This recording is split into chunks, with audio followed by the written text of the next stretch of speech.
Hello दोस्तों, स्वागत है आप सभी का आज के नई वीडियो में। आज हम लोग एक नई शुरुआत करने जा रहे हैं जिसका नाम है 5000 जीके जीएस पीवाईक्यू सीरीज।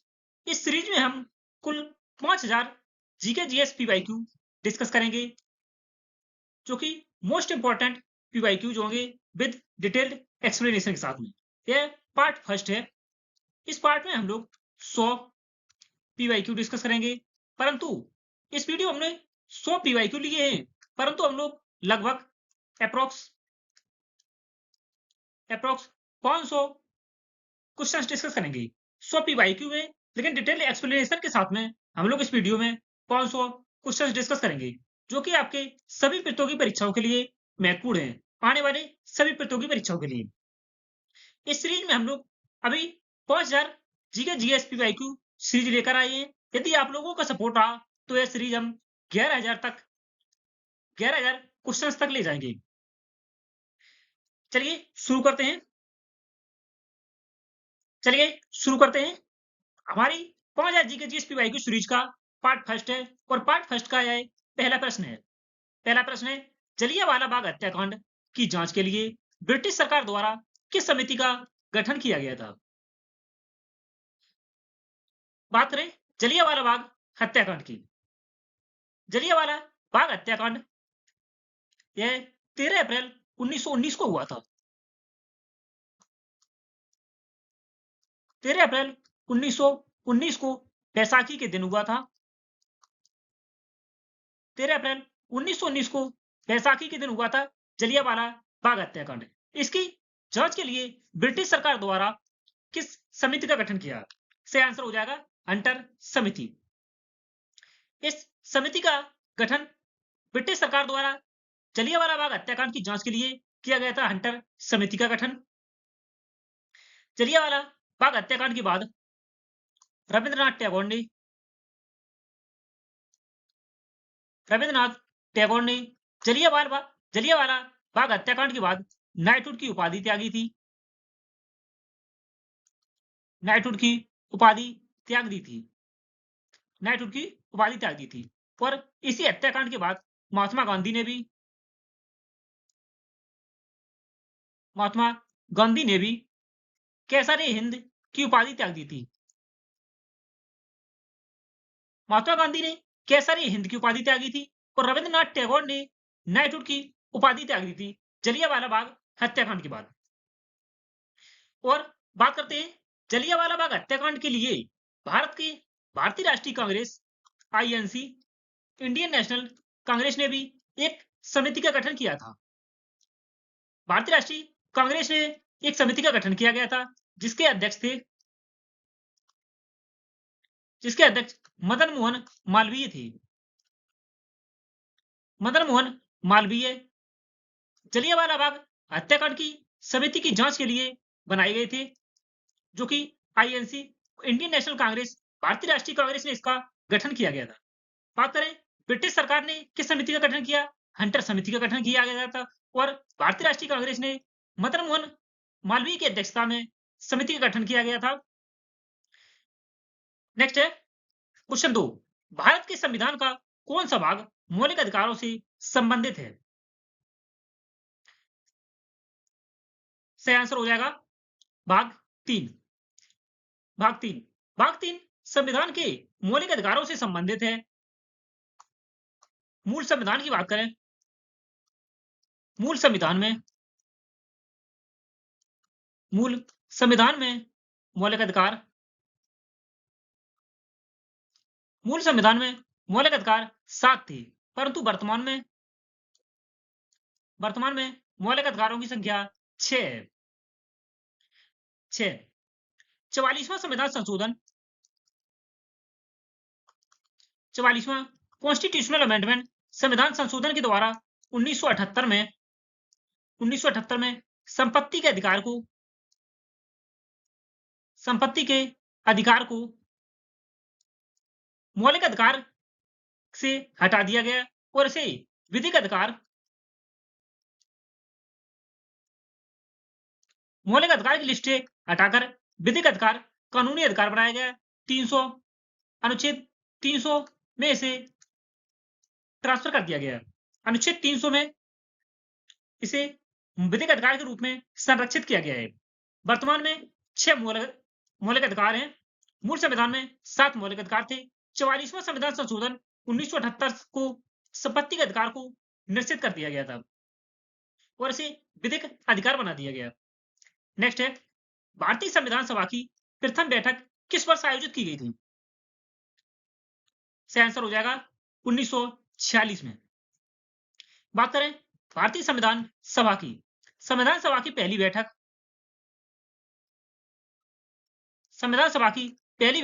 11 दिसंबर 1946 को हुई थी। 11 दिसंबर 1946 को।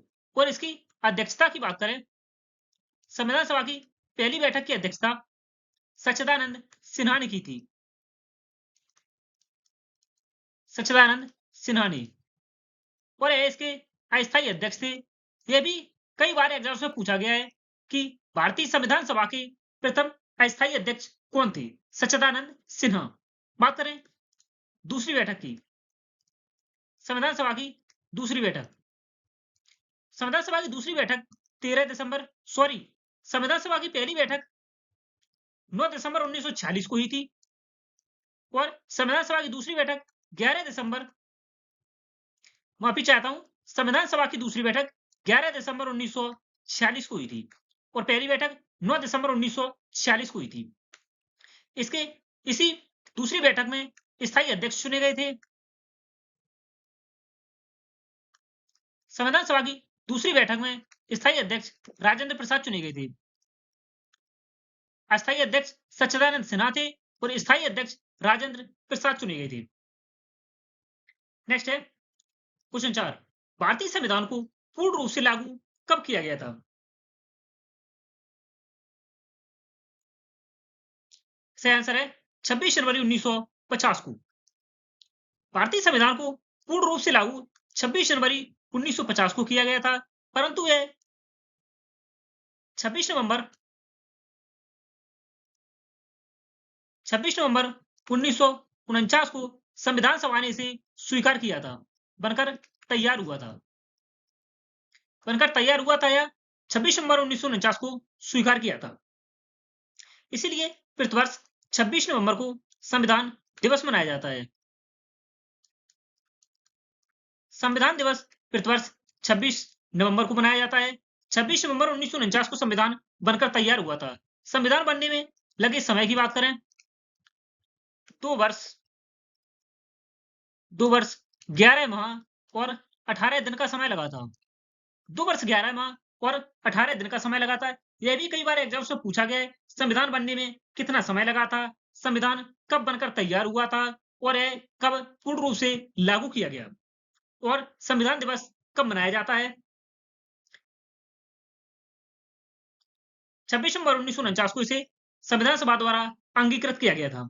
स्वीकार या अंगीकृत किया गया था। नेक्स्ट क्वेश्चन है, भारत के प्रथम राष्ट्रपति डॉक्टर राजेंद्र प्रसाद का संबंध किस राज्य से है? डॉक्टर राजेंद्र प्रसाद, सही आंसर हो जाएगा बिहार। डॉक्टर राजेंद्र प्रसाद यह बिहार के वर्तमान के सिवान जिले से हैं। सिवान जिले से थे। बात करें डॉक्टर राजेंद्र प्रसाद की, डॉक्टर राजेंद्र प्रसाद की प्रमुख पुस्तकों की बात करें, इनकी प्रमुख पुस्तक है इंडिया डिवाइडेड, इनकी प्रमुख पुस्तक है। एक अन्य पुस्तक है सत्याग्रह एट चंपारण,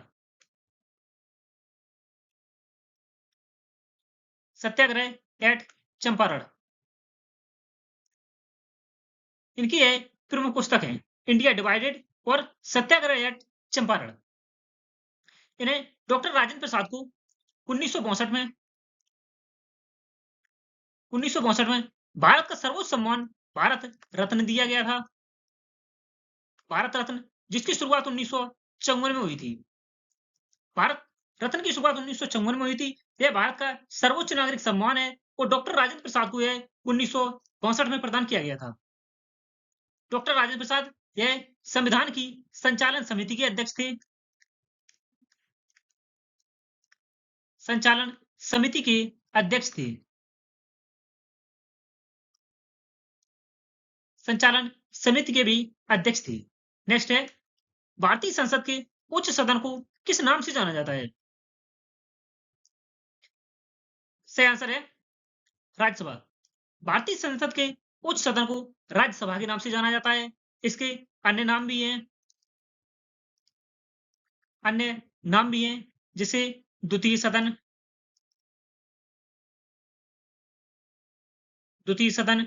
स्थायी सदन,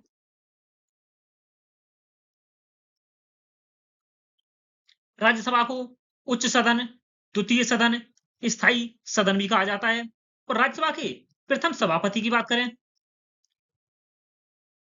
प्रथम सभापति, यह भी प्रश्न एग्जाम्स में पूछा जाता है कि राज्यसभा के प्रथम सभापति कौन थे?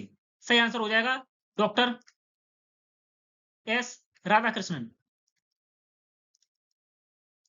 डॉक्टर एस राधाकृष्णन यह राज्यसभा के प्रथम सभापति थे। नेक्स्ट है, राज्यसभा के सदस्यों का कार्यकाल कितने वर्षों का होता है? राज्यसभा के सदस्यों का कार्यकाल कितने वर्षों का होता है? सही आंसर है 6 वर्ष। राज्यसभा के सदस्यों का कार्यकाल 6 वर्ष का होता है। बात करें राज्यसभा का उल्लेख संविधान के किस अनुच्छेद में है? इसमें आपको याद रखना है सरला, जिसमें संसद, राज्यसभा और लोकसभा,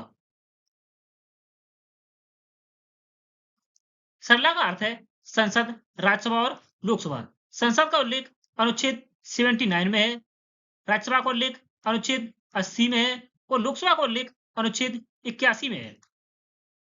संसद 79, राज्यसभा 80 और लोकसभा 81। संसद का उल्लेख संविधान अनुच्छेद 79 में किया गया है। संसद का गठन किस प्रकार किया जाएगा? संसद है राज्यसभा और लोकसभा से मिलकर बनती है। नेक्स्ट है, लोकसभा के सदस्यों का चुनाव किस प्रणाली के आधार पर किया जाता है? लोकसभा को जनता का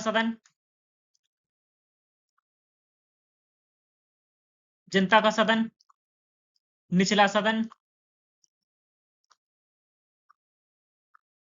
जनता का सदन और निचला सदन भी कहा जाता है। जनता का सदन और निचला सदन भी कहा जाता है। लोकसभा के प्रथम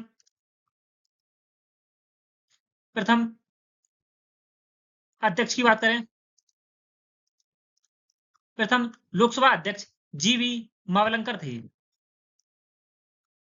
यह भी एग्जाम्स में कई बार प्रश्न पूछा गया है, लोकसभा के प्रथम अध्यक्ष कौन थे? सही आंसर हो जाएगा जीवी मावलंकर लोकसभा के प्रथम अध्यक्ष थे। इस क्वेश्चन का आंसर हो जाएगा लोकसभा के सदस्यों का चुनाव किस प्रणाली के आधार पर किया जाता है? सही आंसर है प्रत्यक्ष निर्वाचन प्रणाली के आधार पर। नेक्स्ट है, भारतीय संविधान में मौलिक कर्तव्यों को किस संशोधन द्वारा जोड़ा गया है?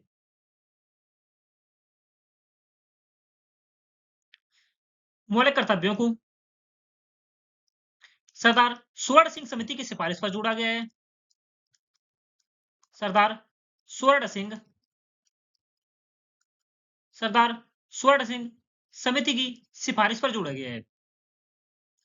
यह 42वें संविधान संशोधन के तहत 42वां कॉन्स्टिट्यूशनल अमेंडमेंट संविधान संशोधन के तहत 1976 में जोड़ा गया। 1976 में 42वें संविधान संशोधन के तहत 10 मौलिक कर्तव्य जोड़े गए थे। 10 मौलिक कर्तव्य जोड़े गए थे। सही आंसर हो जाएगा 42वें संविधान संशोधन द्वारा मौलिक कर्तव्यों को जोड़ा गया था। 42वें संविधान संशोधन के तहत 1976 में 10 मौलिक कर्तव्य जोड़े गए थे और सरदार स्वर्ण सिंह समिति की सिफारिश पर जोड़े गए थे। नेक्स्ट है, भारत के राष्ट्रीय ध्वज में अशोक चक्र का रंग कौन सा होता है?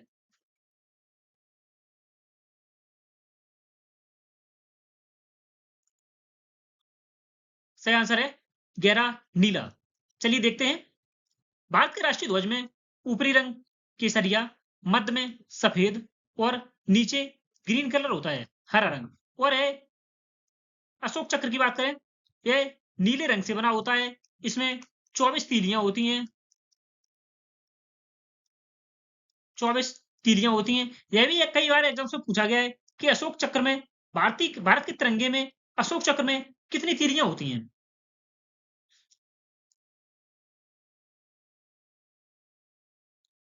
भारत के राष्ट्रीय ध्वज, भारत के राष्ट्रीय ध्वज की बात करें तो है इसका डिजाइन पिंगली बेकैया के द्वारा बनाया गया था।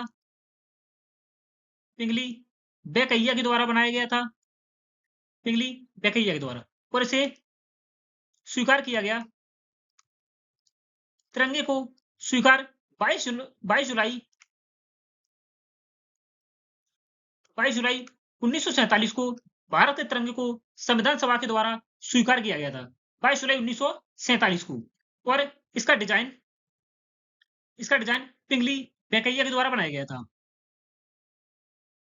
नेक्स्ट है भारतीय रिजर्व बैंक की स्थापना किस वर्ष की गई थी। सही आंसर है 1935 में। भारतीय रिजर्व बैंक की स्थापना 1 अप्रैल 1935 को हुई थी। 1 अप्रैल 1935 को। आरबीआई के प्रथम गवर्नर की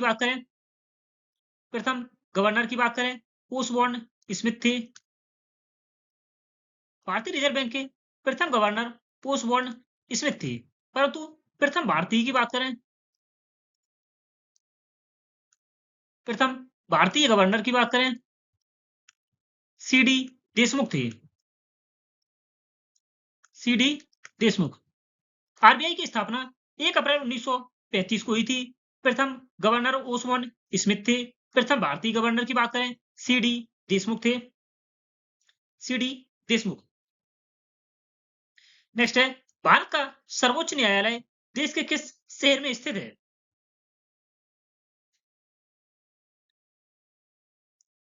सर्वोच्च न्यायालय की बात करें, इसका उल्लेख संविधान के अनुच्छेद 124 में किया गया है। सर्वोच्च न्यायालय का उल्लेख संविधान के अनुच्छेद 124 में किया गया है। भारत का सर्वोच्च न्यायालय 26 जनवरी 1950 को। भारत के सर्वोच्च न्यायालय की स्थापना 26 जनवरी 1950 को हुई थी। 1950 को। वर्तमान में मुख्य न्यायाधीश chief justice of India Suryakant हैं। सूर्यकांत, जिनका हाल ही में बयान बहुत ही वायरल है, जिन्होंने बेरोजगार युवाओं को कॉकरोच बोला है। Chief justice of India Suryakant. सर्वोच्च न्यायालय की स्थापना 26 जनवरी 1950 को हुई और सर्वोच्च न्यायालय का उल्लेख संविधान के अनुच्छेद 124 में किया गया है।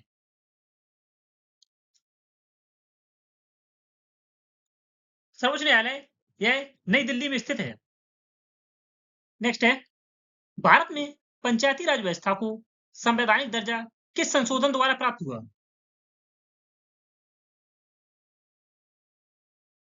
सही आंसर है 73वां संविधान संशोधन 1992 द्वारा। 73वां संविधान संशोधन 1992 में हुआ था। इसी संशोधन के द्वारा पंचायती राज व्यवस्था को संवैधानिक दर्जा प्राप्त किया गया। 24 अप्रैल 1993 को 24 अप्रैल 1993 को पंचायती राज व्यवस्था को लागू किया गया और 73वां संविधान संशोधन के तहत इसे भाग 9 में जोड़ा गया। संविधान के भाग 9 में 73वां संविधान संशोधन 1992 के तहत जोड़ा गया और 11वीं अनुसूची जोड़ी गई।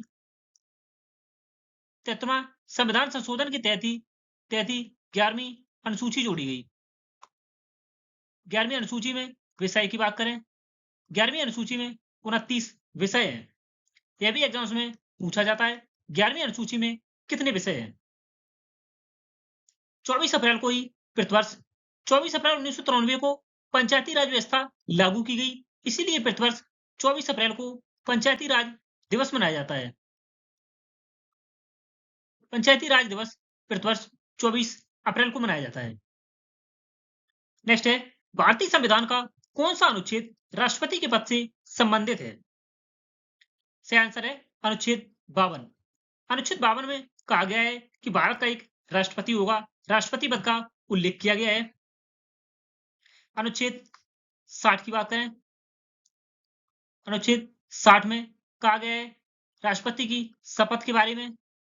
अनुच्छेद 60 में कहा गया है, अनुच्छेद 53 की बात करें, अनुच्छेद 53, अनुच्छेद 53 ये राष्ट्रपति के निर्वाचन से संबंधित है, निर्वाचन से संबंधित है। और अनुच्छेद 54,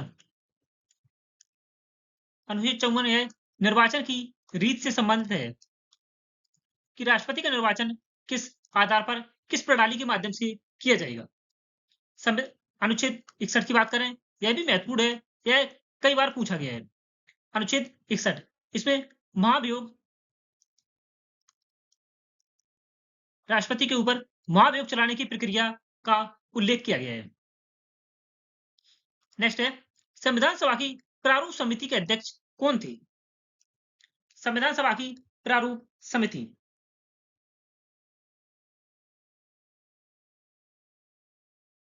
सही आंसर है डॉक्टर भीमराव अंबेडकर। डॉक्टर भीमराव अंबेडकर ये संविधान सभा की प्रारूप समिति के अध्यक्ष थे और इन्होंने अनुच्छेद 32 को, अनुच्छेद 32 जिसे संविधान की आत्मा, संविधान की आत्मा कहा है।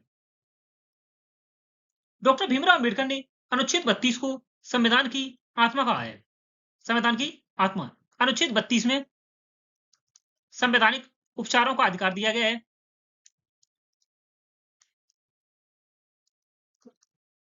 संवैधानिक उपचारों का अधिकार, संवैधानिक उपचारों का अधिकार अनुच्छेद 32 में दिया गया है, जिसे डॉक्टर भीमराव अंबेडकर ने संविधान की आत्मा कहा है। डॉक्टर भीमराव अंबेडकर की पुस्तकों की बात करें, पुस्तकों की बात करें, इनकी महत्वपूर्ण पुस्तक है annihilation of caste, annihilation of caste, annihilation of caste. और एक अन्य महत्वपूर्ण पुस्तक है द अनटचेबल,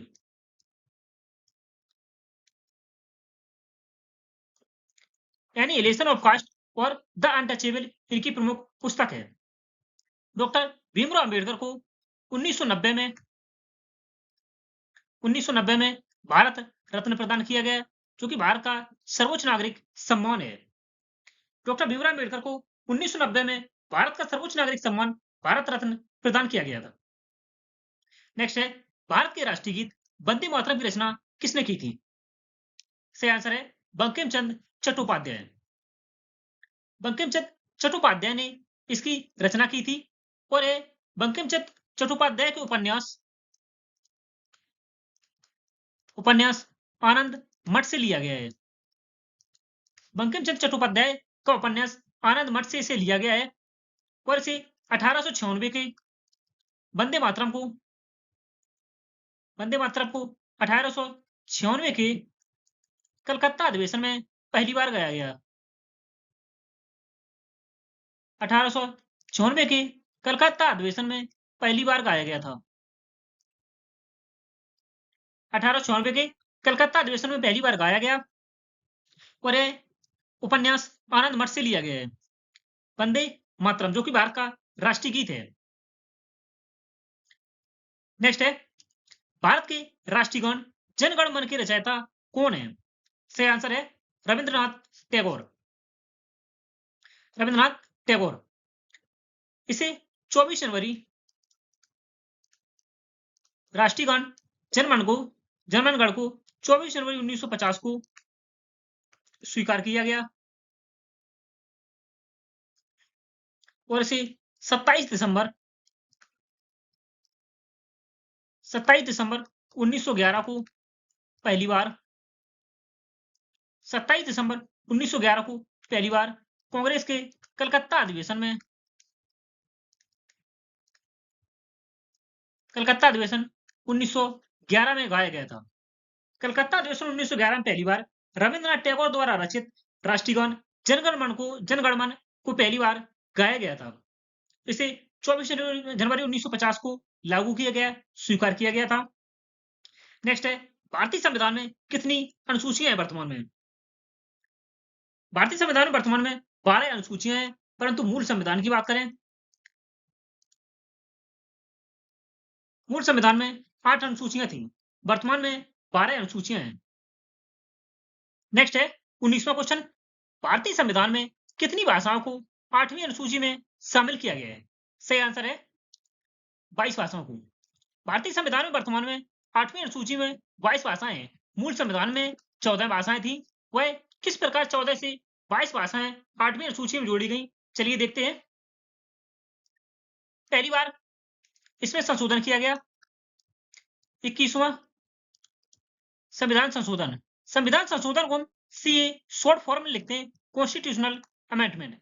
21वां संविधान संशोधन है 1967 में हुआ, जिसमें सिंधी भाषा जोड़ी गई, सिंधी भाषा जोड़ी गई 21वां संविधान संशोधन 1967 में।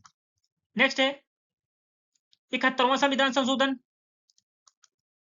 71वां संविधान संशोधन 1992। इसमें 3 भाषाएं जोड़ी गई, नेपाली, मणिपुरी और कोंकणी। नेपाली, मणिपुरी और कोंकणी 3 भाषाएं जोड़ी गई 71वां संविधान संशोधन 1992 में, और एक अन्य संशोधन हुआ था 92वां संविधान संशोधन 2003 में। 92वां संविधान संशोधन 2003 में इसमें कुल 4 भाषाएं जोड़ी गई, बोडो, डोगरी, मैथिली और संथाली।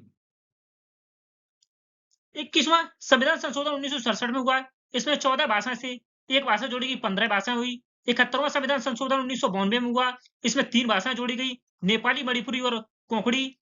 15 3 18 भाषाएं हो गई। और 92वां संविधान संशोधन 2003 में हुआ, जिसमें 4 भाषाएं जोड़ी गई, जिसके साथ ही 22 भाषाएं हो गई, डोगरी, मैथिली, बोडो डोगरी, मैथिली और संथाली। नेक्स्ट है 20वां, भारत का पहला उपग्रह आर्यभट्ट किस वर्ष प्रक्षेपित किया गया था? सही आंसर है 1975 में। 1975 में भारत का पहला उपग्रह था आर्यभट्ट, जिसे प्रक्षेपित किया गया, और इसमें सहयोग किया था, सहयोग रूस ने किया था। इसे रूस से प्रक्षेपित किया गया था वर्ष 1975 में। यह भारत का पहला उपग्रह बना था आर्यभट्ट। नेक्स्ट है भारतीय अंतरिक्ष अनुसंधान संगठन ISRO, Indian space research organisation का मुख्यालय कहां स्थित है? बात करते हैं इसरो की, इंडियन स्पेस रिसर्च ऑर्गेनाइजेशन की। इंडियन स्पेस रिसर्च ऑर्गेनाइजेशन, इसकी स्थापना 15 अगस्त 1969 को हुई थी। 15 अगस्त 1969 को। इसका मुख्यालय बेंगलुरु में है, बेंगलुरु में इसका मुख्यालय है। 15 अगस्त 1969 को इसकी स्थापना हुई। इसके वर्तमान में अध्यक्ष की बात करें, इसरो के वर्तमान में अध्यक्ष वी नारायणन है। वर्तमान में इसरो के अध्यक्ष वी नारायणन है, जो कि एस सोमनाथ के बाद अध्यक्ष बनी थी। नेक्स्ट है भारत का सबसे बड़ा राज्य क्षेत्रफल की दृष्टि से कौन है? सही आंसर है राजस्थान। क्षेत्रफल की दृष्टि से भारत का सबसे बड़ा राज्य राजस्थान है। पहले स्थान पर राजस्थान, दूसरे स्थान पर एमपी है, मध्य प्रदेश, तीसरे स्थान पर महाराष्ट्र है, और चौथे स्थान पर उत्तर प्रदेश है, यूपी। नेक्स्ट है जनसंख्या की दृष्टि से भारत का सबसे बड़ा राज्य कौन सा है? सही आंसर है उत्तर प्रदेश। उत्तर प्रदेश जनसंख्या की दृष्टि से सर्वाधिक जनसंख्या रखने वाला भारत का सबसे बड़ा राज्य है। नेक्स्ट है भारत की सबसे लंबी नदी कौन सी है? भारत की सबसे लंबी नदी गंगा नदी है, जिसकी कुल लंबाई 2525 किलोमीटर है। इसकी सर्वाधिक लंबाई की बात करें, गंगा नदी की सर्वाधिक लंबाई उत्तर प्रदेश में है, यूपी में 1450 किलोमीटर, 1450 किलोमीटर के साथ है उत्तर प्रदेश में बहने वाली भारत की सबसे लंबी नदी है। अर्थात भारत की सबसे लंबी नदी गंगा नदी है 2525 किलोमीटर और इसकी लंबाई सर्वाधिक उत्तर प्रदेश में 1450 किलोमीटर। नेक्स्ट है, गंगा नदी का उद्गम किस हिमनद से माना जाता है? सही आंसर है गंगोत्री हिमनद से। गंगा नदी का उद्गम गंगोत्री हिमनद से माना जाता है। नेक्स्ट है, भारतीय राष्ट्रीय कांग्रेस की स्थापना किस वर्ष हुई थी? सही आंसर है 1885। 28 दिसंबर 1885 को भारतीय राष्ट्रीय कांग्रेस की स्थापना हुई, आईएनसी की स्थापना। इसकी स्थापना व्योमेश चंद्र बनर्जी ने की थी। माफी चाहता हूं, व्योमेश चंद्र बनर्जी इसके प्रथम अध्यक्ष थे। इसकी स्थापना एओ ह्यूम ने की थी। एओ ह्यूम ने। व्योमेश चंद्र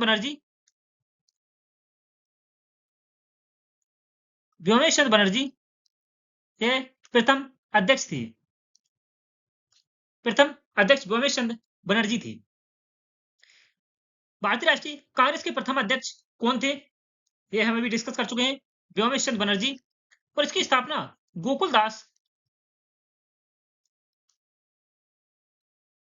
आईएनसी की स्थापना गोकुलदास तेजपाल संस्कृत कॉलेज, गोकुलदास तेजपाल संस्कृत कॉलेज बंबई में हुई थी। बंबई में इसकी स्थापना हुई थी। इसकी अध्यक्षता व्योमेश चंद्र बनर्जी ने की थी, पहले अध्यक्ष बने थे। इसके प्रथम विदेशी अध्यक्ष की बात करें, कांग्रेस के प्रथम विदेशी अध्यक्ष जॉर्ज यूल थे। George Yule. प्रथम महिला की बात करें, प्रथम महिला एनी बेसेंट बनी थी। एनी बेसेंट 1917 में इसकी अध्यक्ष बनी थी, पहली महिला थी। और प्रथम भारतीय की बात करें, प्रथम भारतीय सरोजनी नायडू थी। भारतीय राष्ट्रीय कांग्रेस की अध्यक्षता करने वाली सरोजनी नायडू थी। सरोजनी नायडू, जो कि प्रथम भारतीय महिला थी। नेक्स्ट है, जलियांवाला बाग हत्याकांड किस वर्ष हुआ था? ये हम पहले ही क्वेश्चन में विस्तार पूर्वक डिस्कस कर चुके हैं। 1919 में 13 अप्रैल 1919 को जलियांवाला बाग हत्याकांड हुआ था। इसकी जांच के लिए ब्रिटिश सरकार के द्वारा हंटर समिति का गठन किया गया था। हंटर समिति का गठन किया गया था।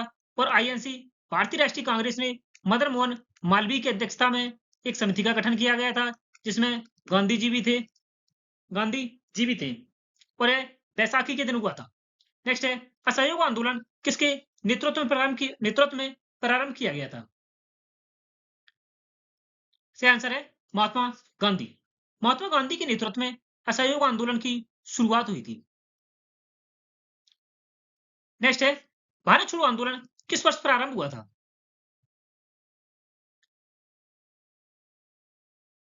सही आंसर है 1942 में। 8 अगस्त 1942 को भारत छोड़ो आंदोलन की शुरुआत हुई थी। इसी में करो या मरो का नारा दिया गया था। करो या मरो का नारा दिया गया था भारत छोड़ो आंदोलन के समय। भारत छोड़ो आंदोलन को अगस्त क्रांति के नाम से भी जाना जाता है। अगस्त क्रांति के नाम से भी जाना जाता है। और यह मुंबई के ग्वालियर टैंक मैदान में हुआ था। मुंबई के ग्वालियर टैंक मैदान में। भारत छोड़ो आंदोलन के समय ही ब्रिटिश सरकार के द्वारा ऑपरेशन जीरो आवर चलाया गया था। ऑपरेशन जीरो आवर चलाया गया था। Operation zero hour. इसके तहत कांग्रेस के बड़े दिग्गज नेताओं को 8 अगस्त से पहले ही 7 अगस्त की रात में कांग्रेस के बड़े दिग्गज नेताओं को अरेस्ट कर लिया गया था, गिरफ्तार कर लिया गया था भारत छोड़ो आंदोलन के समय ऑपरेशन जीरो आवर के तहत। नेक्स्ट है, साइमन कमीशन भारत कब आया था? सही आंसर है फरवरी 1928 में। साइमन कमीशन यह नवंबर 1927 में इसका गठन किया गया था। और यह फरवरी 1928 में भारत आया था। इसे गठन करने का उद्देश्य की बात करें, साइमन कमीशन को गठन करने का उद्देश्य, गठन करने का उद्देश्य भारत सरकार अधिनियम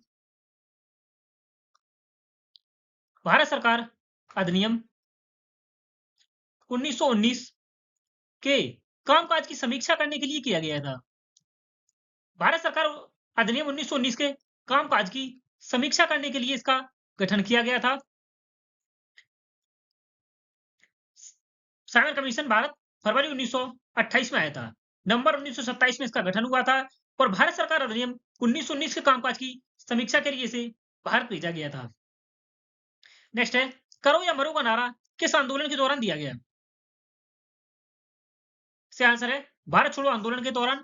अभी हाल ही में हमने डिस्कस किया है, करो या मरो का नारा दिया गया था। नेक्स्ट है, भारतीय संविधान की प्रस्तावना में भारत को किस प्रकार का राष्ट्र घोषित किया गया है? इसका आंसर है संप्रभु, समाजवादी, पंथनिरपेक्ष और लोकतांत्रिक गणराज्य के रूप में। नेक्स्ट है, भारतीय संविधान के किस अनुच्छेद में आपातकालीन प्रावधानों का वर्णन है? सही आंसर है अनुच्छेद 352 से 360 तक। बात करते हैं 352 की। अनुच्छेद 352, अनुच्छेद 352 में राष्ट्रीय आपातकाल का उल्लेख किया गया है। राष्ट्रीय आपात का उल्लेख किया गया है। 356 की बात करें, राष्ट्रपति शासन का उल्लेख किया गया है। राष्ट्रपति शासन किसी भी राज्य में मुख्यमंत्री या राज्यपाल के द्वारा शासन को सुचारू रूप से न चलाने के लिए राष्ट्रपति किसी भी राज्य में राष्ट्रपति शासन लागू कर सकता है। इसका उल्लेख अनुच्छेद 356 में किया गया है।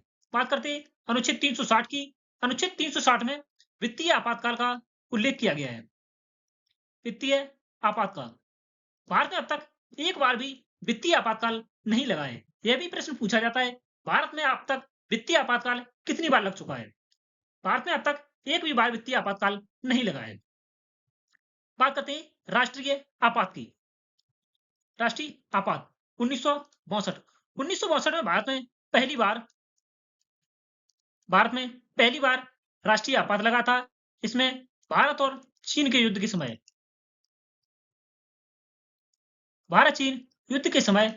भारत में पहली बार राष्ट्रीय आपात लगा। दूसरी बार 1971 में लगा। 1971 में भारत पाकिस्तान युद्ध के समय और तीसरी बार भारत में 1975 में राष्ट्रीय आपात लगा था, आंतरिक अशांति के कारण भारत में तीसरी बार राष्ट्रीय आपात लगा था। उस समय तत्कालीन प्रधानमंत्री इंदिरा गांधी प्राइम मिनिस्टर थी, पीएम। नेक्स्ट है, भारत में राष्ट्रीय आपातकाल पहली बार कब लगाया गया था? सही आंसर है 1962 में।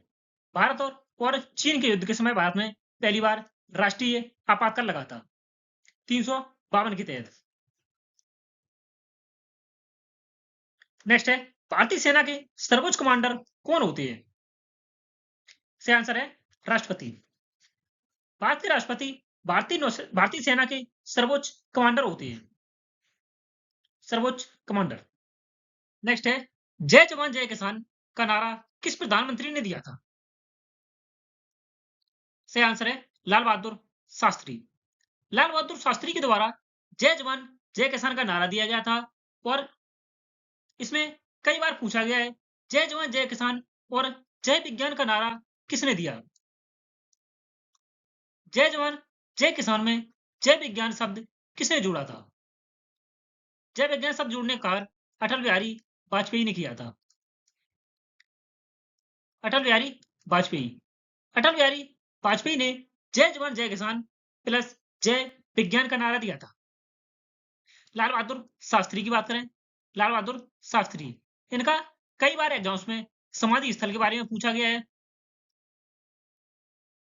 लाल बहादुर शास्त्री के समाधि स्थल के बारे में, इनका समाधि स्थल विजय घाट में है। विजय घाट लाल बहादुर शास्त्री जी का समाधि स्थल है। नेक्स्ट है, भारत में हरित क्रांति का संबंध किस फसल से मुख्य रूप से है? सही आंसर है गेहूं से। भारत में हरित क्रांति का संबंध गेहूं के उत्पादन से है। बात करें हरित क्रांति के जनक के बारे में।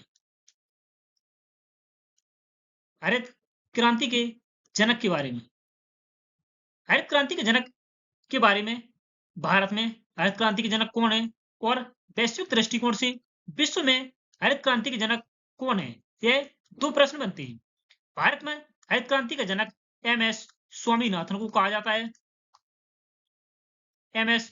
स्वामीनाथन को भारत में हरित क्रांति का जनक कहा जाता है और वैश्विक दृष्टिकोण से देखें तो नॉर्मन बोरलॉग को हरित क्रांति का जनक कहा जाता है। नॉर्मन बोरलॉग को। नेक्स्ट है श्वेत क्रांति का संबंध किस क्षेत्र से है?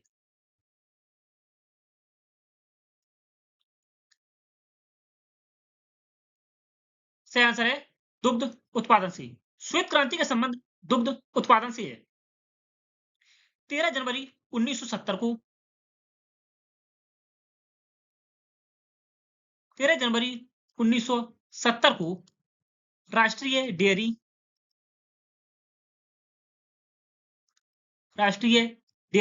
विकास बोर्ड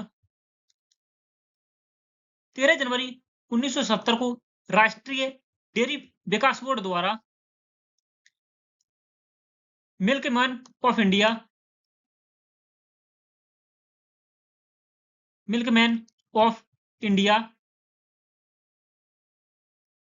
वर्गीस कुरियन को घोषित किया गया। भारत में milkman of India Verghese Kurien को कहा जाता है। 13 जनवरी 1970 को राष्ट्रीय डेयरी विकास बोर्ड द्वारा 13 जनवरी 1970 को राष्ट्रीय डेयरी विकास बोर्ड का गठन किया गया और भारत में milkman of India Verghese Kurien को कहा जाता है। नेक्स्ट है ऑपरेशन फ्लड। ऑपरेशन फ्लड कार्यक्रम के का जनक किसे कहा जाता है? सही आंसर है डॉक्टर वर्गीस कुरियन को। नेक्स्ट है भारत का राष्ट्रीय जलीय जीव कौन सा है? सही आंसर है गंगा डॉल्फिन। गंगा डॉल्फिन, इसे सुसु भी कहा जाता है। सुसु, गंगा डॉल्फिन। इसका वैज्ञानिक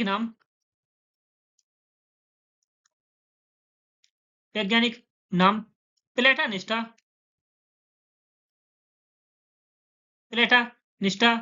गैंगेट का है।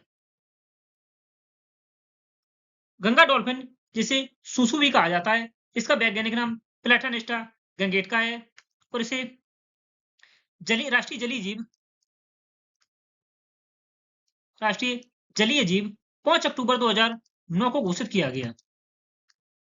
5 अक्टूबर 2009 को भारत का राष्ट्रीय जलीय जीव घोषित किया गया था गंगा डॉल्फिन को। नेक्स्ट है भारत का राष्ट्रीय वृक्ष कौन सा है? सही आंसर है बरगद।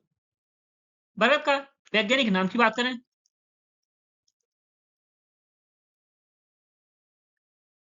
बरगद का वैज्ञानिक नाम फिकस बेंगालुसिस है। फिकस बेंगालुसिस बरगद का वैज्ञानिक नाम है। इसे कल्प वृक्ष भी कहा जाता है। बरगद को कल्प वृक्ष भी कहा जाता है और इसे 1950 में राष्ट्रीय वृक्ष घोषित किया गया था। 1950 में। नेक्स्ट है भारतीय संविधान का कौन सा भाग नागरिकता से संबंधित है? भारतीय संविधान में नागरिकता का उल्लेख अनुच्छेद 5 से 11 तक किया गया है। अनुच्छेद 5 से अनुच्छेद 11 तक। सही आंसर है भाग 2। भारतीय संविधान के भाग 2 में नागरिकता का उल्लेख किया गया है और अनुच्छेद 5 से 11 तक इसका उल्लेख किया गया है। भारतीय नागरिकता अधिनियम की बात करें, भारतीय नागरिकता अधिनियम की बात करें, एक्ट, यह 1950 में आया था। भारतीय नागरिकता अधिनियम 1950 में आया था और संविधान के भाग 2 में इसका उल्लेख किया गया है अनुच्छेद 5 से 11 तक। नेक्स्ट है भारत में प्रथम आम चुनाव किस वर्ष आयोजित किए गए थे?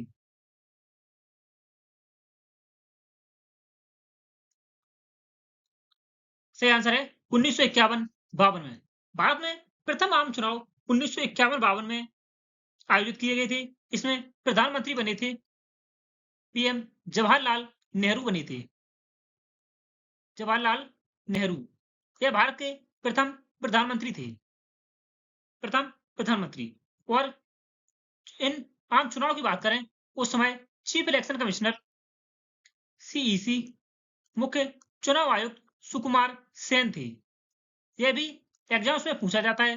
भारत के प्रथम मुख्य चुनाव आयुक्त कौन थे? चीफ इलेक्शन कमिश्नर कौन थे? सुकुमार सेन। प्रथम प्रधानमंत्री जवाहरलाल नेहरू बने थे। प्रथम आम चुनाव 1951-52 में आयोजित किए गए थे। नेक्स्ट है भारत के नियंत्रक एवं महालेखा परीक्षक CAG controller and auditor general की नियुक्ति कौन करता है?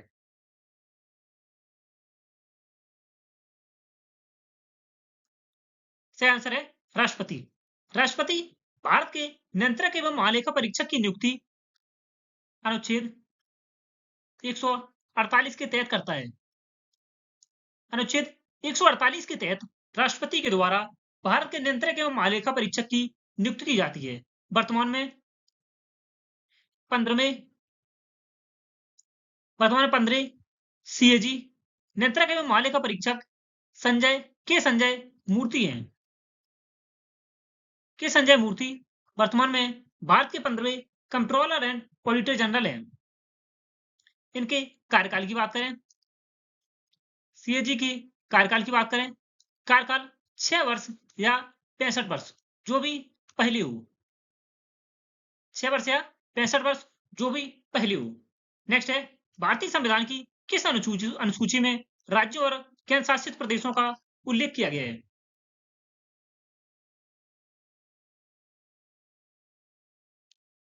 सही आंसर है पहली अनुसूची में।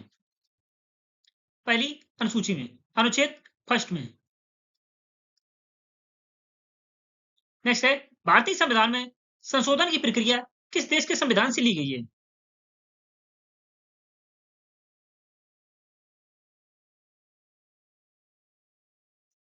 सही आंसर है दक्षिण अफ्रीका।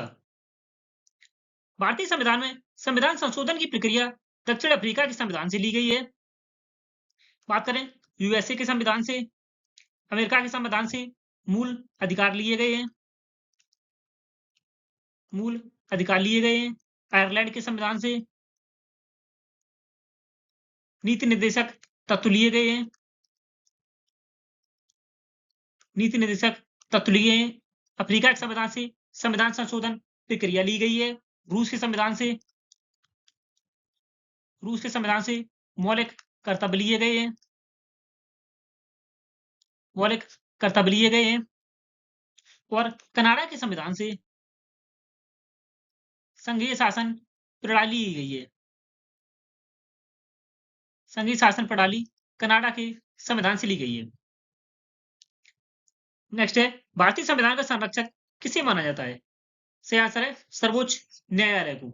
सर्वोच्च न्यायालय को भारतीय संविधान का संरक्षक माना जाता है। और संविधान संशोधन प्रक्रिया की बात करें, यह अनुच्छेद दक्षिण अफ्रीका से ली गई है और अनुच्छेद 368 में इसका उल्लेख किया गया है, भाग 20 में। यह भी महत्वपूर्ण फैक्ट है। संविधान संशोधन प्रक्रिया का उल्लेख संविधान के किस भाग में किया गया है? भाग 20 में। किस अनुच्छेद में किया गया है? अनुच्छेद 368 में। यह बहुत ही फेमस टॉपिक है जो कि कई एग्जाम्स में इनसे प्रश्न आए हैं। सर्वोच्च न्यायालय संविधान का संरक्षक माना जाता है, सर्वोच्च न्यायालय को। अनुच्छेद 1 में कहा गया है भारत राज्यों का संघ होगा। भारत राज्यों का संघ है। अनुच्छेद 1 में कहा गया है, पहली अनुसूची में। नेक्स्ट है लोकसभा में धन विधेयक प्रस्तुत करने के लिए राष्ट्रपति की पूर्व अनुमति आवश्यक होती है।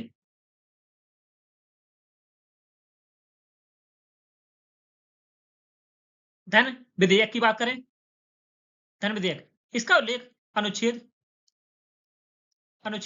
110 में किया गया है। और धन विधेयक केवल लोकसभा में ही पेश किया जा सकता है। धन विधेयक केवल लोकसभा में ही पेश किया जा सकता है। और इसका सही आंसर हो जाएगा लोकसभा में धर्म विधेयक प्रस्तुत करने के लिए राष्ट्रपति की पूर्व अनुमति की आवश्यकता होती है। यह सही है और यह केवल लोकसभा में ही पेश किया जा सकता है। नेक्स्ट है, भारत का सबसे ऊंचा पर्वत शिखर कंचनजंगा किस राज्य में स्थित है? सही आंसर है सिक्किम। भारत का सर्वोच्च पर्वत शिखर कंचनजंगा जो कि सिक्किम राज्य में स्थित है, यह भारत का सर्वोच्च शिखर है। इसकी ऊंचाई की बात करें 8,586 मीटर है, 8,586 मीटर। और यह विश्व का कंचनजंगा विश्व का तीसरा सबसे ऊंचा पर्वत शिखर है। विश्व का तीसरा सबसे ऊंचा पर्वत शिखर है।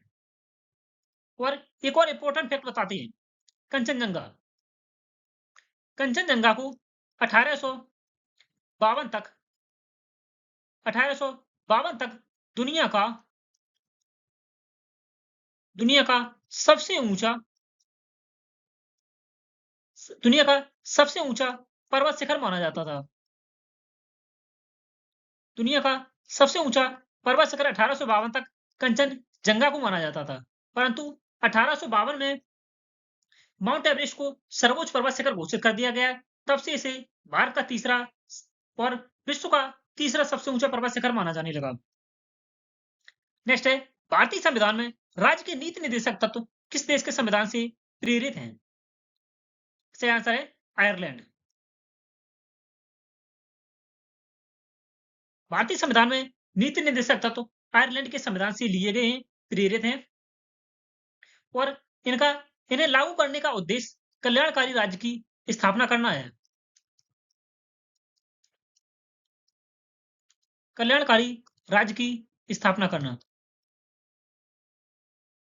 नेक्स्ट है, भारतीय संविधान का कौन सा अनुच्छेद अस्पृश्यता के उन्मूलन से संबंधित है? सही आंसर है अनुच्छेद 17। अनुच्छेद 17 में कहा गया है कि अस्पृश्यता का उन्मूलन किस प्रकार किया जाएगा, इसका उल्लेख अनुच्छेद 17 में दिया गया है। उपाधियों के अंत की बात करें, उपाधियों का अंत यह अनुच्छेद 18 में इसका उल्लेख किया गया है। नेक्स्ट है, भारत के राष्ट्रपति को पद की शपथ कौन दिलाता है?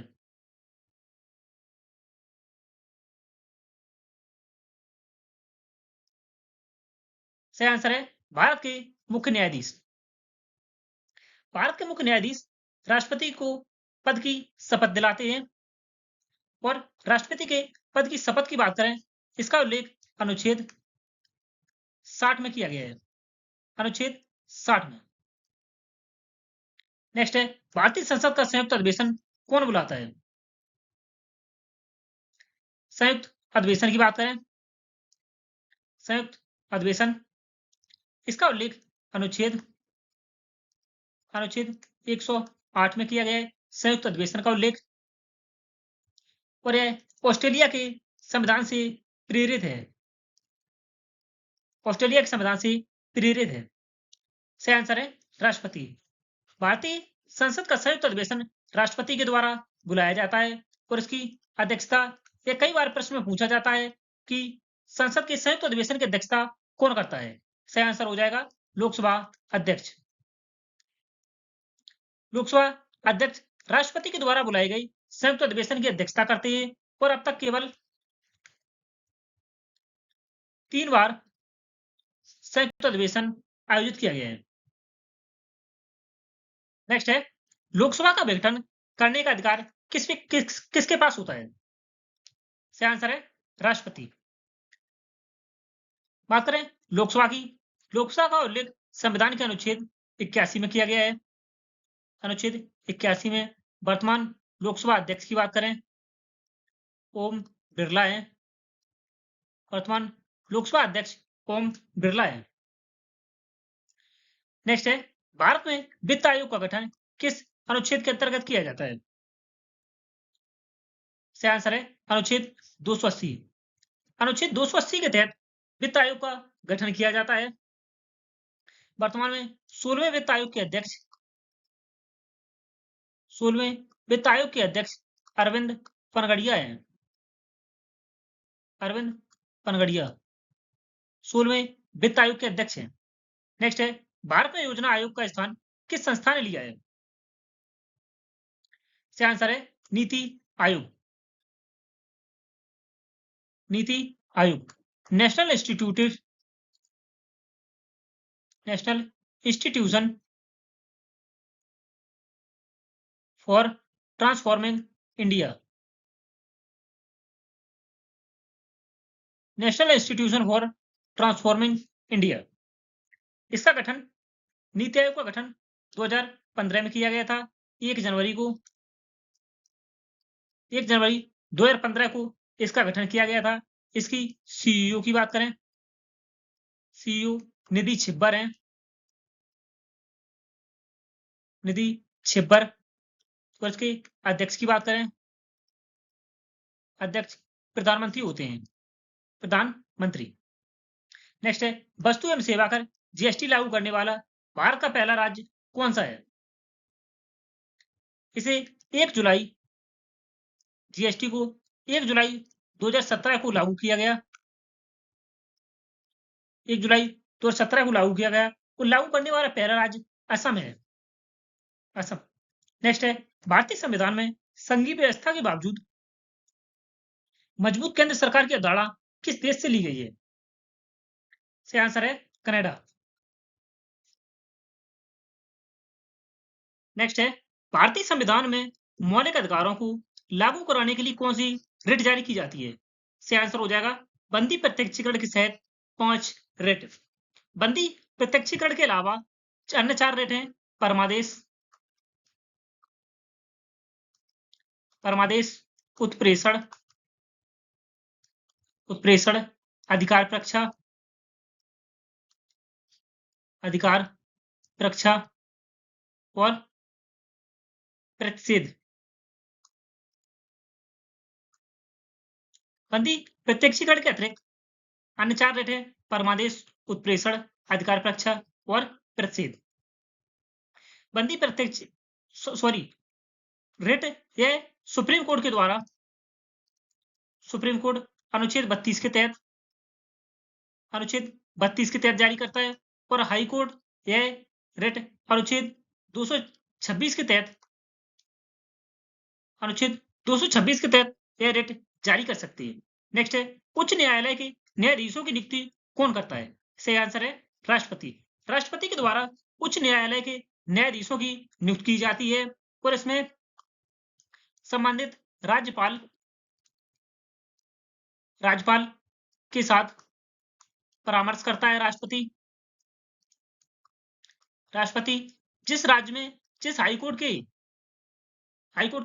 न्यायाधीश की नियुक्ति की जाती है, जिस हाईकोर्ट में, उस राज्य के राज्यपाल के साथ राष्ट्रपति परामर्श करता है।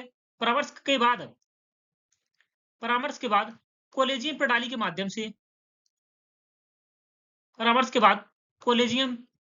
माध्यम से नियुक्ति की जाती है। कॉलेजियम प्रणाली के माध्यम से नियुक्ति की जाती है। नेक्स्ट है, भारत के मुख्य चुनाव आयुक्त की नियुक्ति कौन करता है? सही आंसर है राष्ट्रपति। भारत के मुख्य चुनाव आयुक्त चीफ इलेक्शन कमिश्नर सीईसी की नियुक्ति राष्ट्रपति के द्वारा की जाती है।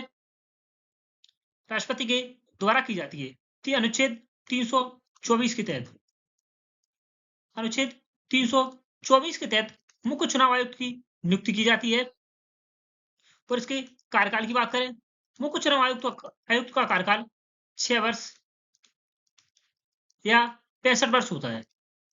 भारत के सीएजी का भी कार्यकाल 6 वर्ष या 65 वर्ष होता है और मुख्य चुनाव आयुक्त का कार्यकाल भी 6 या 65 वर्ष होता है। यह भी कई एक बार एग्जाम्स में पूछा गया है।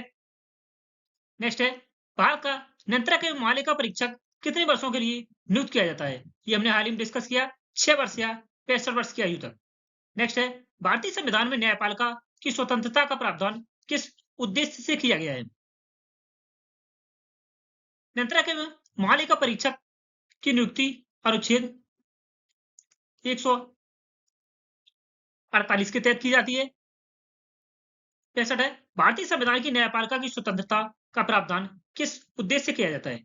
से आंसर है निष्पक्ष न्याय सुनिश्चित करने हेतु। निष्पक्ष न्याय सुनिश्चित करने हेतु। नेक्स्ट है भारत में सर्वोच्च न्यायालय के न्यायाधीशों की सेवानिवृत्तियों की आयु कितनी होती है? से आंसर है 65 वर्ष। 65 वर्ष। भारत में सर्वोच्च न्यायालय की स्थापना 26 जनवरी 1950 को हुई थी। 26 जनवरी 1950 को। वर्तमान में भारत के 53वें चीफ जस्टिस ऑफ इंडिया, 53वें मुख्य न्यायाधीश न्यायमूर्ति सूर्यकांत हैं। न्यायमूर्ति सूर्यकांत, ये भारत के 53वें मुख्य न्यायाधीश हैं। नेक्स्ट है उच्च न्यायालय के न्यायाधीशों की सेवानिवृत्ति की आयु कितनी होती है? से आंसर है 62 वर्ष। नेक्स्ट है भारत का पहला परमाणु परीक्षण किस स्थान पर किया गया था? से आंसर है पोखरण, राजस्थान। पोखरण, राजस्थान में भारत का पहला परमाणु परीक्षण किया गया था 18 मई को। 18 मई को। उस समय इंदिरा गांधी प्रधानमंत्री थी। इंदिरा गांधी प्रधानमंत्री के समय। नेक्स्ट है भारत ने पहला परमाणु परीक्षण किस वर्ष किया था? से आंसर है 1974 में। 1974 में। नेक्स्ट है इस्माइली मुद्दा किससे संबंधित है? से आंसर है भारत का पहला परमाणु परीक्षण से। भारत ने अपना पहला सफल परमाणु परीक्षण 1998 में ऑपरेशन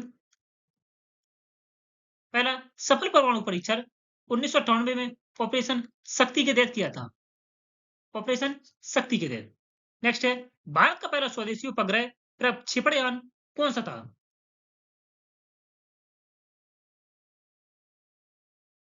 से आंसर है SLV-3।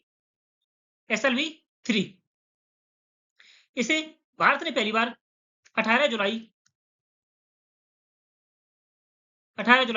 1980 को इसे प्रक्षेपित किया था। 18 जुलाई 1980 को SLV-3 के माध्यम से। और इसे सतीश धवन अंतरिक्ष केंद्र, सतीश धवन अंतरिक्ष केंद्र, सतीश धवन अंतरिक्ष केंद्र श्रीहरिकोटा, श्रीहरिकोटा आंध्र प्रदेश से प्रक्षेपित किया गया था। श्रीहरिकोटा आंध्र प्रदेश से प्रक्षेपित किया गया था। नेक्स्ट है चंद्रयान फर्स्ट मिशन किस वर्ष प्रक्षेपित किया गया था? से आंसर है वर्ष 2008 में। वर्ष 2008 में से 22 जुलाई 2019 को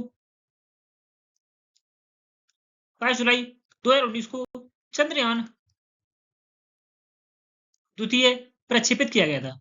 22 जुलाई 2019 को चंद्रयान फर्स्ट यह 2008 में भेजा गया था। नेक्स्ट है मंगलयान मिशन किस संस्था द्वारा संचालित किया गया था? से आंसर है ISRO, Indian space research organisation के द्वारा मंगलयान मिशन को भेजा गया था 5 नवंबर 2013 को। 5 नवंबर 2013 को। और 24 सितंबर 2014 को मंगल ग्रह पर पहुंचा था। वर्तमान में इसरो के अध्यक्ष वी नारायणन है। इसरो अध्यक्ष वर्तमान में वी नारायणन है और इसरो की स्थापना 1969 को हुई थी, 15 अगस्त 1969 को। नेक्स्ट है भारत के किस राज्य को मसालों का बगीचा कहा जाता है? से आंसर है केरल। केरल को भारत में मसालों का बगीचा कहा जाता है। और केरल की सबसे ऊंची चोटी की बात करें, सबसे ऊंची चोटी की बात करें, सबसे ऊंची चोटी अन्नाई मुड़ी है। अन्नाई मुड़ी यह केरल की सबसे ऊंची चोटी है। सबसे लंबी नदी की बात करें, केरल की सबसे लंबी नदी पेरियार नदी है। पेरियार नदी। केरल का शास्त्रीय नृत्य की बात करें, शास्त्रीय नृत्य कथकली है। और मार्शल आर्ट की बात करें,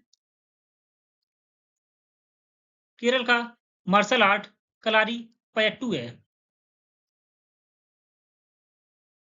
केरल का मार्शल आर्ट कयारी पयट्टू है। कलारी पयट्टू। नेक्स्ट है, भारत की सबसे बड़ी मीठे पानी की झील कौन सी है? इसका आंसर है बुलर झील, जम्मू कश्मीर।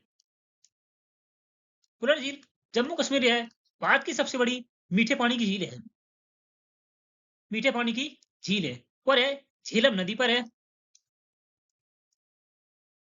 झेलम नदी पर। झेलम नदी से अपना जल झेलम नदी बुलर झील से होते हुए आगे बढ़ती है। झेलम नदी पर ही है बुलर झील, जो कि भारत की सबसे बड़ी मीठे पानी की झील है। नेक्स्ट है चिल्का झील। यह उड़ीसा राज्य में स्थित है। यह भारत की सबसे बड़ी खारे पानी की झील है। भारत की सबसे बड़ी खारे पानी की झील है और यह उड़ीसा में है। उड़ीसा में।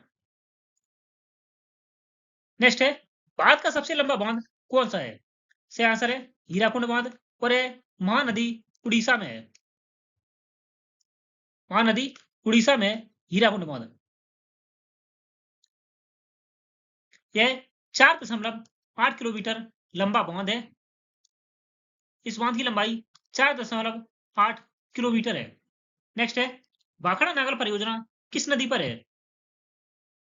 इसका आंसर है सतलुज नदी। सतलुज नदी पर भाखड़ा नागल बांध परियोजना है और यह हिमाचल प्रदेश में है। एचपी हिमाचल प्रदेश में। इस पर जलाशय की बात करें, जलाशय गोविंद सागर झील है। गोविंद सागर झील जलाशय। और भाखड़ा नागल बांध परियोजना की बात करें, यह दुनिया का सबसे ऊंचा भाखड़ा नागल बांध यह दुनिया का सबसे ऊंचा गुरुत्वाकर्षण दुनिया का सबसे ऊंचा गुरुत्वीय बांध है। गुरुत्वाकर्षण बांध भाखड़ा नागल परियोजना, जो कि सतलज नदी पर स्थित है, हिमाचल प्रदेश में है। नेक्स्ट है, टिहरी बांध किस राज्य में स्थित है? इसका आंसर है उत्तराखंड। उत्तराखंड में टिहरी बांध स्थित है। उत्तराखंड में, जो कि भागीरथी नदी पर है। भागीरथी नदी पर है टिहरी बांध। यह भारत का सबसे ऊंचा भारत का सबसे ऊंचा बांध है। भारत का सबसे ऊंचा बांध है। नेक्स्ट है, भारतीय राष्ट्रीय कांग्रेस के विभाजन के समय गर्म दल के प्रमुख नेता कौन थे? भारतीय राष्ट्रीय कांग्रेस का विभाजन 1907 में हुआ था, सूरत अधिवेशन में। सूरत अधिवेशन 1907 में हुआ था। सही आंसर है बाल गंगाधर तिलक। नेक्स्ट है, स्वराज मेरा जन्म सिद्ध अधिकार है का नारा किसने दिया था? सही आंसर है बाल गंगाधर तिलक ने। बाल गंगाधर तिलक ने स्वराज मेरा जन्म सिद्ध अधिकार है का नारा दिया था। बाल गंगाधर तिलक को अंग्रेजों ने भारतीय अशांति का जनक कहा था। भारतीय अशांति का जनक भारतीय अशांति का जनक या पिता अंग्रेजों ने बाल गंगाधर तिलक को कहा था। यह भी फैक्ट आपको याद रखना है। नेक्स्ट है, बंगाल विभाजन किस वायसरॉय के शासनकाल में हुआ था? इसका आंसर है लॉर्ड कर्जन के समय। लॉर्ड कर्जन के समय 1905 में बंगाल विभाजन हुआ था। उस समय वायसरॉय थे लॉर्ड कर्जन। नेक्स्ट है, मुस्लिम लीग की स्थापना किस वर्ष हुई थी? इसका आंसर है ढाका में 1906 में। इसकी स्थापना सलीमुल्लाह खान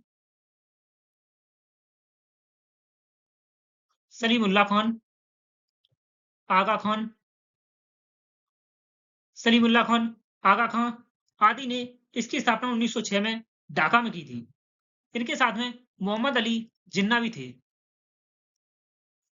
मोहम्मद अली जिन्ना ने मुस्लिम लीग की अध्यक्षता 1934 में की थी। 1934 में। नेक्स्ट है, लखनऊ समझौता कांग्रेस और किस संगठन के बीच हुआ था? से आंसर है कांग्रेस और मुस्लिम लीग के मध्य में लखनऊ समझौता 1916 में हुआ था। 1916 में लखनऊ पैक्ट हुआ था। 1916 में कांग्रेस के अधिवेशन की अध्यक्षता अंबिका चरण मजूमदार ने की थी। अंबिका चरण मजूमदार ने कांग्रेस के अधिवेशन की अध्यक्षता की थी। साथ ही इसमें लखनऊ समझौता के साथ ही 1916 में नरम दल और गरम दल भी एक हुए थे। नरम दल और गरम दल। इसी लखनऊ समझौते के लिए ही लखनऊ समझौते के लिए सरोजिनी नायडू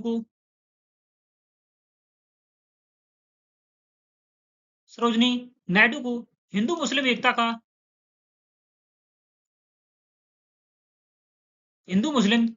का राजदूत कहा जाता है। हिंदू मुस्लिम एकता का राजदूत सरोजिनी नायडू को लखनऊ समझौता कांग्रेस और मुस्लिम लीग के मध्य में हुआ था, इसलिए इन्हें हिंदू मुस्लिम एकता का प्रतीक या राजदूत कहा जाता है, सरोजिनी नायडू को।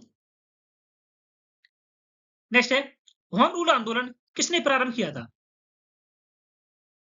से आंसर है एनी बेसेंट और बाल गंगाधर तिलक ने होम रूल लीग की शुरुआत की थी। नेक्स्ट है, दांडी यात्रा किस आंदोलन से संबंधित थी? से आंसर है समन्वय आंदोलन। इसकी शुरुआत 6 मार्च को इसकी शुरुआत हुई थी और 12 अप्रैल को दांडी मार्च समाप्त हुआ था। 12 मार्च 1930 को। 6 मार्च 1930 से 12 मार्च 1930 तक दांडी यात्रा चली थी और ये समन्वय आंदोलन से संबंधित है। समन्वय आंदोलन ये 1930 में हुआ था। समन्वय आंदोलन। गांधी इरविन समझौता किस वर्ष हुआ था? 1931 में। उस समय वायसरॉय की बात करें, उस समय वायसरॉय इरविन थे। वायसरॉय इरविन और गांधी जी के बीच गांधी इरविन समझौता हुआ था 5 मई 1931 को।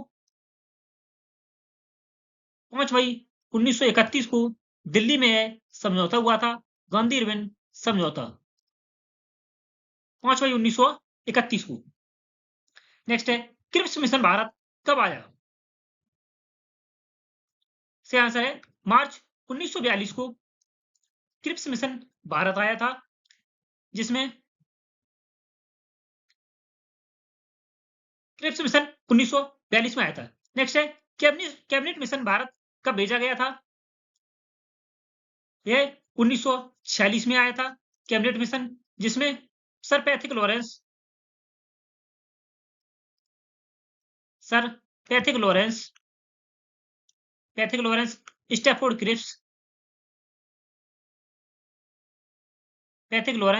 स्टैफोर्ड क्रिप्स और ए.बी.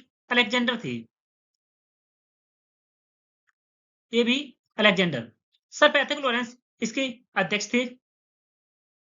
नेक्स्ट है, भारत की स्वतंत्रता के समय ब्रिटेन का प्रधानमंत्री कौन था? से आंसर है क्लेमेंट एटली। क्लेमेंट एटली 1945 से 1951 तक ब्रिटेन के प्रधानमंत्री के पद पर रहे थे।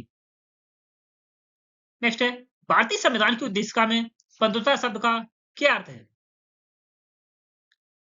से आंसर है भाईचारा। नेक्स्ट है, भारतीय संविधान की प्रस्तावना में पंथ निरपेक्ष शब्द किस संशोधन द्वारा जोड़ा गया? पंथ निरपेक्ष के साथ में अखंडता और समाजवादी 3 शब्द जोड़े गए थे 42वां संविधान संशोधन 1976 में। नेक्स्ट है, भारत के राष्ट्रपति के निर्वाचन में कौन भाग लेते हैं? से आंसर है निर्वाचित सांसद व निर्वाचित विधायक। भारत के राष्ट्रपति के निर्वाचन में सक्रिय रूप से भाग लेते हैं। नेक्स्ट है, राष्ट्रपति राज्यसभा का पदेन क्या होता है?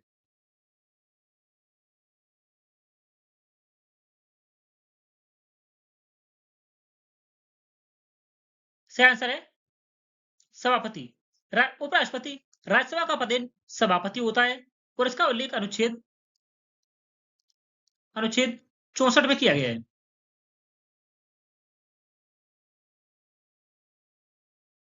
अनुच्छेद 63 में कहा गया है भारत का एक राष्ट्रपति होगा।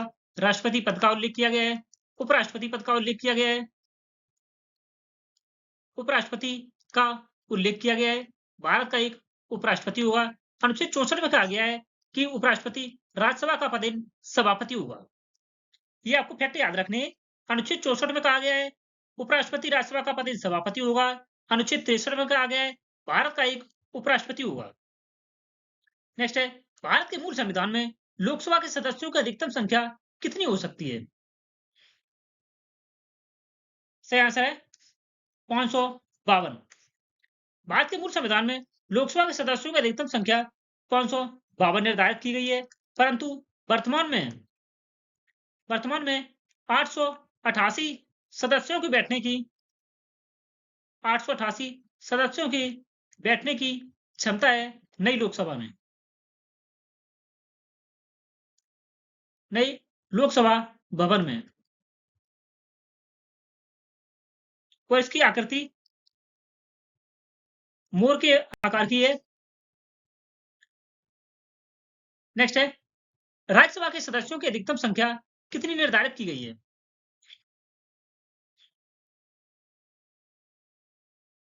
सही आंसर है 250। जनवरी 2020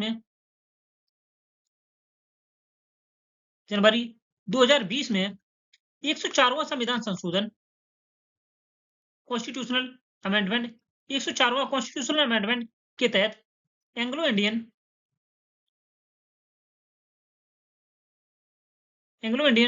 समुदाय के नामांकन व्यवस्था को समाप्त कर दिया गया है। 104वां संविधान संशोधन जो कि 2020 में किया गया है, इसमें एंग्लो इंडियन समुदाय के नामांकन व्यवस्था को समाप्त कर दिया गया है। नेक्स्ट है, भारतीय संविधान का कौन सा अनुच्छेद संविधान संशोधन से संबंधित है? संविधान संशोधन प्रक्रिया साउथ अफ्रीका, दक्षिण अफ्रीका से ली गई है। अनुच्छेद 368 में इसका उल्लेख किया गया है। नेक्स्ट है, भारत में संविधान संशोधन की प्रक्रिया किस प्रकार की है? सही आंसर है आंशिक कठोर एवं आंशिक लचीली। न ही कठोर और न ही लचीली संविधान संशोधन प्रक्रिया है। नेक्स्ट है, भारत में प्रथम महिला राज्यपाल कौन थी? सही आंसर है सरोजनी नायडू। भारत की यह प्रथम महिला राज्यपाल थी जो कि उत्तर प्रदेश की राज्यपाल बनी थी। उत्तर प्रदेश की यह सरोजनी नायडू, यह कांग्रेस की प्रथम भारतीय अध्यक्ष बनी थी। इन्होंने 40वें अधिवेशन की अध्यक्षता की थी। भारतीय राष्ट्रीय कांग्रेस के 40वें अधिवेशन की अध्यक्षता की थी सरोजनी नायडू ने। 40वां अधिवेशन हुआ था कानपुर में 40वां अधिवेशन हुआ था 1925 में, जिसकी सरोजनी नायडू ने अध्यक्षता की थी और यह अध्यक्षता करने वाली पहली भारतीय महिला बनी थी। और अभी हमने डिस्कस किया है 1917 में पहली महिला एनी बेसेंट बनी थी, जो कि प्रथम विदेशी और प्रथम महिला भी थी कांग्रेस की अध्यक्षता करने वाली। अंत में भारत की पहली महिला आईपीएस अधिकारी कौन थी? सही आंसर है किरण बेदी। किरण बेदी है भारत की पहली महिला आईपीएस अधिकारी बनी थी। धन्यवाद दोस्तों। यदि हमारी मेहनत और वीडियो आपको अच्छा लगा हो तो वीडियो को लाइक, शेयर और सब्सक्राइब जरूर करें। आप लोगों का यदि सपोर्ट रहा तो इस सीरीज को हम लोग 11,000 जीके जीएस सीरीज तक एक्सटेंड कर देंगे। 11,000 जीके जीएस के पीवाईक्यू क्वेश्चन हम लोग डिस्कस करेंगे, जिसके साथ ही 100 क्वेश्चन की सीरीज में लगभग हम 500 अप्रोक्स क्वेश्चन डिस्कस करते हैं। आप अंदाजा लगा सकते हैं 11,000 जीके जीएस क्वेश्चन यदि हम पूरे डिस्कस करते हैं तो आपकी संपूर्ण जीके जीएस कंप्लीट हो जाएगी हमारे हिसाब से। धन्यवाद दोस्तों।